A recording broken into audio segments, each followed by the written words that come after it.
ఈరోజు Vaikapa party credit చోరీ అంటూ ఆ పార్టీ నాయకులు కానీ అలాగనే వాళ్ళు పేమెంట్ చేసి పెట్టుకున్న పేటీఎం బ్యాచ్ కానీ చాలా పెద్ద ఎత్తున గగ్గోలు పెడతా ఉన్నారు. ఈరోజు నారా చంద్రబాబు నాయుడు గారు మన ముఖ్యమంత్రి గారు ఎంత పెద్ద ఎత్తున పట్టాదారు పాసు పుస్తకాలు పంపిణీ చేస్తూ అలాగనే ఆ పాసు పుస్తకాల మీద ఉన్న రాజముద్రను చూసి భయపడుతున్నారు.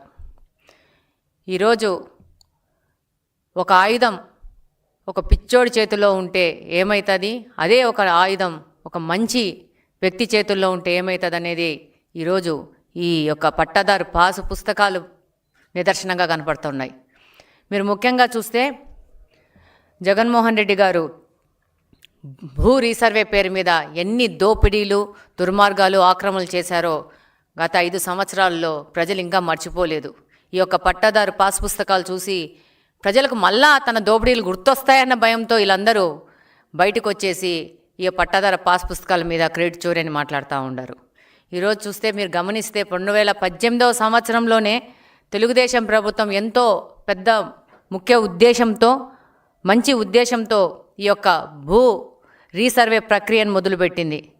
ఈరోజు చూస్తే ఆ రోజే తెలుగుదేశం పార్టీ అధికారంలో ఉన్నప్పుడే జగ్గయ్యపేటలోని తక్కెళ్లపాడులో భూ రీసర్వే పేరు మీద ఒక పైలట్ ప్రోగ్రాం మొదలుపెట్టి ఆ రోజు కంటిన్యూస్ ఆపరేటింగ్ రెఫరెన్స్ స్టేషన్స్ ద్వారా భూములు రీసర్వే చేసే విధంగా జీవో నెంబర్ 1348ను 2018 సెప్టెంబర్ 25వ తేదీనే తెలుగుదేశం పార్టీ జారీ చేసింది.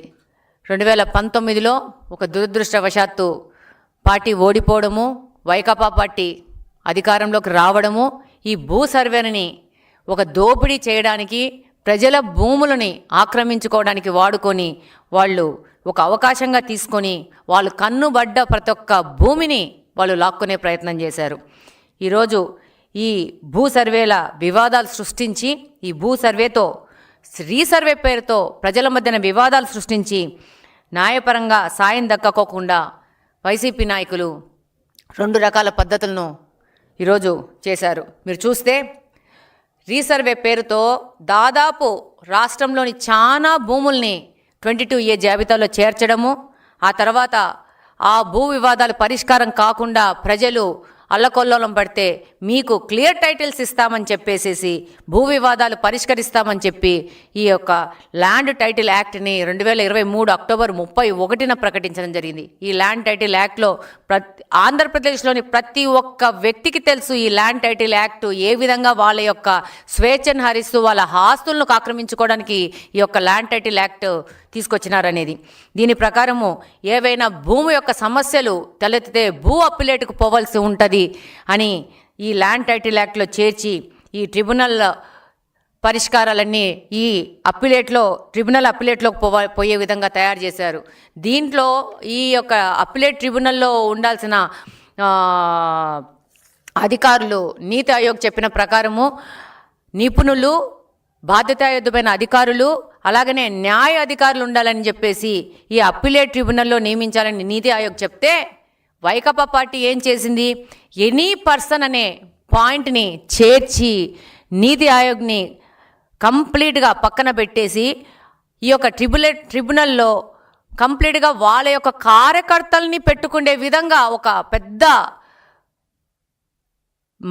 ఆలోచన చేసి ప్రజల ఆస్తులను హరించడానికి, ప్రజల ఆస్తులను కొల్లగొట్టడానికి 2023లో పెద్ద ప్రణాళికను రచించింది.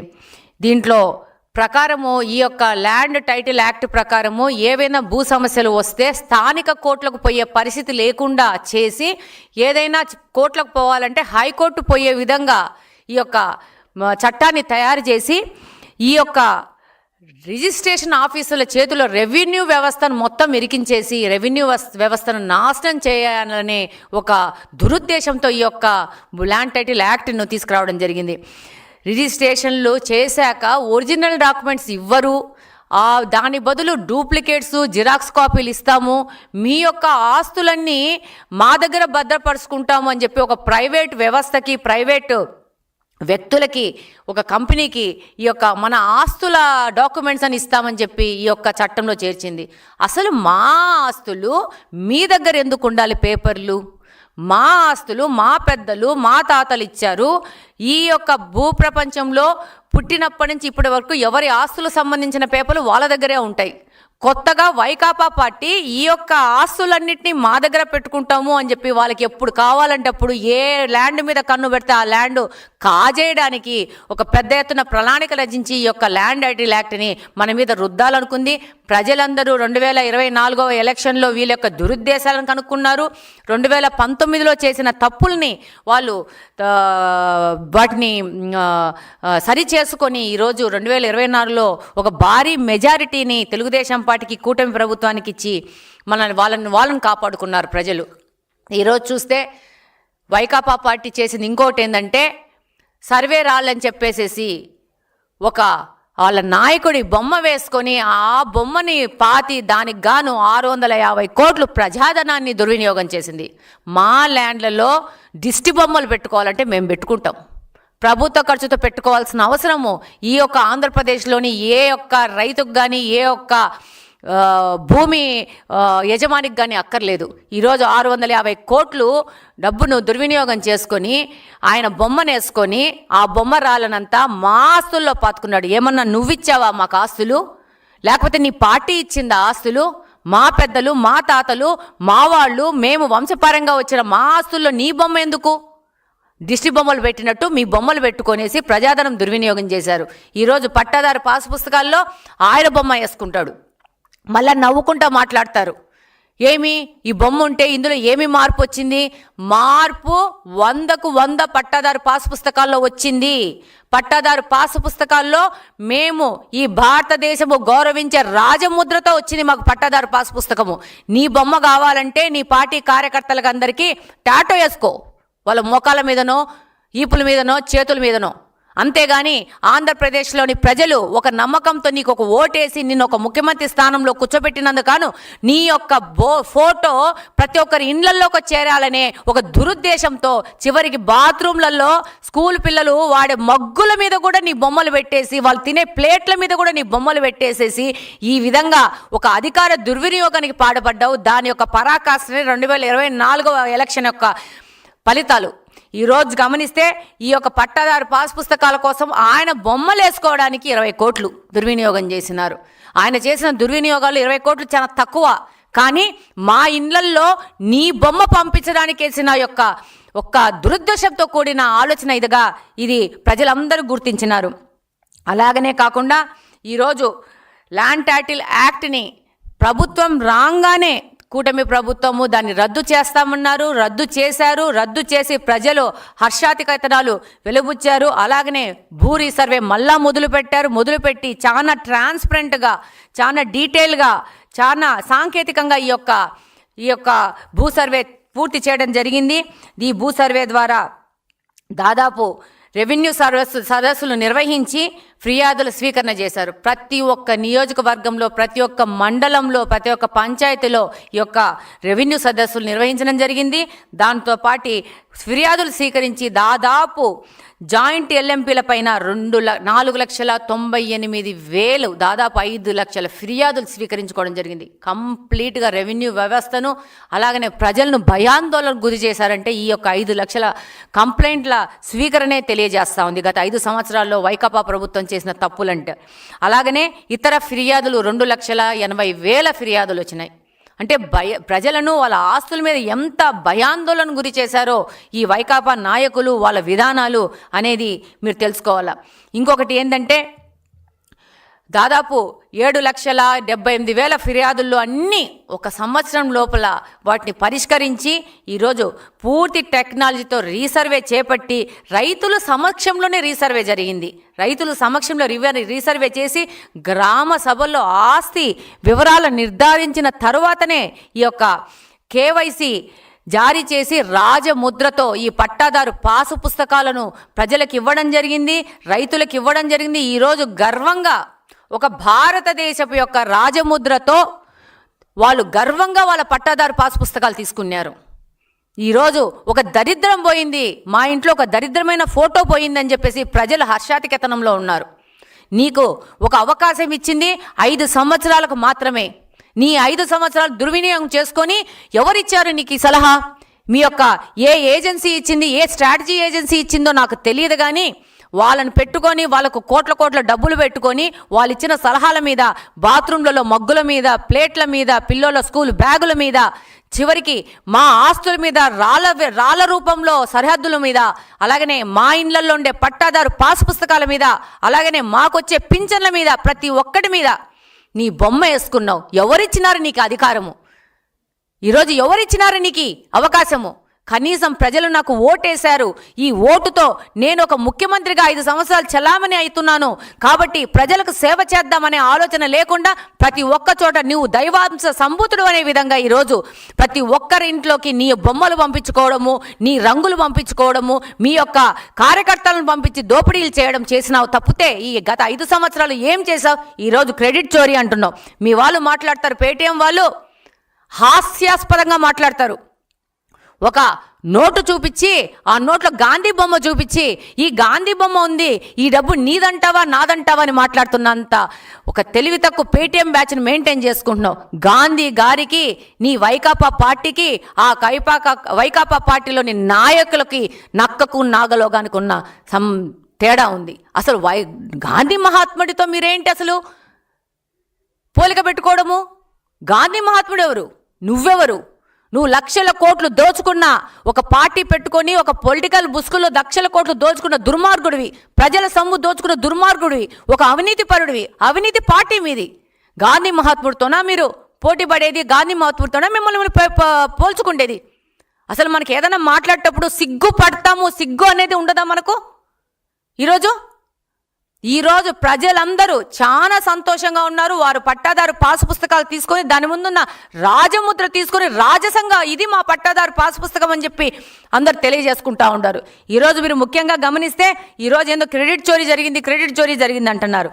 2020 జూలై 2వ తేదీ జీవో నెంబర్ 164లో, అలాగనే అదే ఏడాది 17వ తారీఖున జారీ చేసిన జీవో నెంబర్ 350 పూర్తిగా పరిశీలిస్తే రీసర్వే క్రెడిట్ టోటల్ తెలుగుదేశం పార్టీదే. 2018వ సంవత్సరంలో ఒక పైలట్ ప్రాజెక్ట్ లాగా తెలుగుదేశం పార్టీ భూ రీసర్వే అనేది స్టార్ట్ చేసింది. దాని కంటిన్యూయేషన్ మాత్రమే మీరు చేశారు, వైకాపా పార్టీ చేసింది. అలాగనే CORS నెట్వర్క్ ద్వారా రీసర్వే చేపట్టాలని చెప్పి ఇచ్చిన పరిపాలన అనుమతులు కానీ, టెక్నికల్ ఆర్డర్లు కానీ వైసీపీ ప్రభుత్వము యొక్క బండారం మొత్తం బయటికి తీసుకొస్తుంది. ఈరోజు మీరు 10 మంది పేటీఎం బ్యాచ్తో మీరేదో పేమెంట్ చేసుకొని వాళ్ళతో మాట్లాడిస్తే ప్రజలు ఆ మాటలను చూసి నమ్ముతారు అనుకోవద్దండి. మీ మాటలు నమ్మరు కాబట్టే, మీ మాటలతో మోసపోయినామని తెలుసుకున్నారు కాబట్టే 2024వ సంవత్సరంలో 164 సీట్లతో కూటమి ప్రభుత్వాన్ని గెలిపించడం జరిగింది. అసలు మా కడప జిల్లాలోనే బద్వేలు కానీ, రాజంపేట కానీ, తంబల్లపల్లె కానీ మా యొక్క తప్పిదాలతో ఓడిపోవడం జరిగింది. కానీ అవి కూడా మా సీట్లే. మీరు సింగిల్ డిజిట్లో ఆగిపోవాల్సిన వాళ్ళు. ప్రజలు మీ యొక్క దురాగతాలకి, మీ యొక్క దౌర్జన్యాలకి కంప్లీట్గా అవగాహన ఉంది ప్రజలకి. ఈరోజు ఎక్కడ ఈ యొక్క పట్టదారు పాస్ పుస్తకాలు పోతే ఇంత మంచి పని చేసింది కూటమి ప్రభుత్వం అని ప్రజలందరూ అనుకుంటున్నారని చెప్పేసి పొల్లోమని చెప్పి వచ్చి ఇది క్రెడిట్ చోరీ అంటున్నారు. డెఫినెట్గా క్రెడిట్ చోరీ గురించి మాట్లాడే ముందు మీకైతే మాత్రము ఒక క్రెడిట్ అయితే ఇస్తున్నాం. ఈరోజు రాష్ట్రంలో భూ వివాదాలు సృష్టించి రెవెన్యూ వ్యవస్థను సర్వనాశనం చేసి, అలాగనే ప్రజలను భయాందోళనకు గురి చేసి క్రెడిట్ మాత్రం మీకే ఇస్తూ ఉండం. ఈరోజు గాంధీ మహాత్ముడిని జగన్ గారితో పోల్చి సంస్కృతి మీకే క్రెడిట్ ఇస్తున్నాం. కాబట్టి మీరు సాధించుకున్న క్రెడిట్ తీసుకునే ఉద్దేశం ఈ రాష్ట్రంలో ఎవరికి లేదు, ఏ పార్టీకి లేదు. ముఖ్యంగా తెలుగుదేశం పార్టీకి మీరు సాధించుకున్న మీ క్రెడిట్ చోరీ చేయాల్సిన అగత్యము, అవసరము, అవకాశం మాకు అసలు లేనే లేదు. ఈరోజు మీరు ముఖ్యంగా గమనిస్తే సిఫార్సు జీవోగా 2018 సెప్టెంబర్ 25వ తేదీన ఈ 1348ను వైసీపీ పార్టీ మెన్షన్ చేయడము మీరు గమనించవచ్చు. అలాగనే తెలుగుదేశం పార్టీ చేసిన భూ సర్వే చేసి ప్రజలని యొక్క ఆస్తులను కాపాడే యొక్క ప్రయత్నాన్ని ఈ యొక్క దాన్ని ముందుకు తీసుకుపోవాలి. కాబట్టి ముందుకు తీసుకుపోయి అందు ద్వారా మీరు ఏ విధంగా ప్రజల ఆస్తులని దోచుకోవాలన్న దాంతో ఈ భూ సర్వేని 5 సంవత్సరాలు వాడుకున్నారు తప్పితే ఏ ఒక్క రైతు ఏ ఒక్క పౌరుడు మిమ్మల్ని చూసి భయపడని రోజు ఏ రోజన్నా ఉండిందా గత 5 సంవత్సరాల్లో? ముఖ్యంగా మిమ్మల్ని మీరు ప్రశ్నించుకోవాలా. ఈరోజు ఈ యొక్క 2024 ఎలక్షన్ తర్వాత కనీసము ఒక మనస్సాక్షిని ప్రశ్నించుకోవాలి వైకాపా పార్టీ నాయకులు. అది మానేసి ప్రజల మీద దౌర్జన్యాలు చేయడము, ప్రజలను రకరకాల రప్ప అనే మాటలు మాట్లాడుకుంటూ ప్రజల్ని బెదిరించాలనుకోవడము, పీపీపీ విధానం ద్వారా ఎవరన్నా కాలేజీలు తీసుకుంటే మేము వచ్చి లోపలేస్తామనుకున్నాం. కానీ ప్రజలంతా గమనిస్తున్నారు, మీ మాటలను గమనిస్తున్నారు, మీ చేష్టలను గమనిస్తున్నారు, మీరు చేసే డ్రామాలను గమనిస్తున్నారు. మామిడికాయలు కొనుక్కొచ్చి రోడ్ల మీద వేసినంత మాత్రాన ప్రజలకు అవగాహన లేదనుకుంటున్నారు. వాస్తవం ఒకటి ఉంటుంది, అబద్ధం ఒకటి ఉంటుంది. అబద్ధం తెలుసు ప్రజలకి, వాస్తవము తెలుసు. అది తెలుసుకున్నారు కాబట్టి 2024వ సంవత్సరంలో ప్రజలందరూ ఒకటే మాట మీద ఈ వ్యక్తి మాకు వద్దు, ఈ పార్టీ మాకు వద్దు, దీనివల్ల మా భవిష్యత్తుకు నష్టము, దీనివల్ల మా పిల్లలకు భవిష్యత్తుకు నష్టము. ఒక్క డిఏసి కూడా నడపలేదు 5 సంవత్సరాల్లో. ఈరోజు కూటమి ప్రభుత్వం 16,000 మందికి ఒక సంవత్సరం లోపల డిఏసిని ప్రకటించి పరీక్ష నడిపి వాళ్ళకి పోస్టింగ్లు ఇచ్చి ఆర్డర్లు ఇచ్చి వాళ్ళు ఈరోజు స్కూళ్ళలో పనిచేస్తున్నారు. ఒక్క కానిస్టేబుల్ రిక్రూట్మెంట్ జరగలేదు మీ వలన. దాదాపు 6,000 మంది కానిస్టేబుల్స్ రిక్రూట్ అయ్యి అందులో ఎంతోమంది ఆడపిల్లలు సంతోషంగా పోయి 5 సంవత్సరాల నుంచి మా టైము మా డబ్బు అంతా వృధా చేసినాడు ఈ పార్టీ నాయకుడు. ఈ పార్టీ వల్ల మేము నష్టపోయినాం, ఆర్థికంగా నష్టపోయాం, మానసికంగా నష్టపోయినాము అని చెప్పేసి ప్రతి ఒక్క పౌరుడు ఆంధ్రప్రదేశ్లో ఫుల్ క్లారిటీతో ఉన్నారు. కాబట్టి మీరు దోపిడీ చేస్తారనే క్రెడిట్ మాకొద్దు, మీరు దౌర్జన్యాలు చేస్తారనే క్రెడిట్ మాకొద్దు, ఈ విధంగా భూ సమస్యలు సృష్టించి ప్రజలను అల్లాకోలం చేశారనే క్రెడిట్ మాకొద్దు. ఆ క్రెడిట్ అంతా మీరే ఉంచుకోండి, మీరే గొప్ప వ్యక్తులుగా చలామణి అవ్వండి. ఇంకా పేటీఎం బ్యాచ్లు మాట్లాడుకుంటూ ప్రజలకు మీ గురించి వచ్చిన క్లారిటీని ఇంకా ప్రస్ఫుటంగా తెలియజేయండి. తెలుగుదేశం పార్టీ కూటమి ప్రభుత్వము ఖచ్చితంగా ప్రజాక్షేమం కోసము, ప్రజల కోసము, ప్రజల యొక్క ఆస్తుల పరిరక్షణ కోసము, యువత పరిరక్షణ కోసము, యువతకు కావాల్సిన వాళ్ళ కెరీర్ గ్యారంటీ కోసము, అలాగనే విద్యార్థుల సేఫ్టీ కోసము, సమాజ సేఫ్టీ కోసము పనిచేస్తాము. మీరు మాట్లాడే మాటలు విని దానికోసము మేము టైం వృధా చేసుకునే పరిస్థితి లేదు. అభివృద్ధి కోసము, యువత కోసము, ప్రజల కోసం పనిచేసే విధంగా తెలుగుదేశం పార్టీ సంపూర్ణంగా సిద్ధంగా ఉంది, కష్టపడతా ఉంది. డెఫినెట్గా రాబో కాలంలో ఆంధ్రప్రదేశ్ను భారతదేశంలో మొట్టమొదటి రాష్ట్రంగా తీసుకొచ్చే ప్రయత్నం మా ముఖ్యమంత్రి గారు చేస్తూ ఉన్నారు.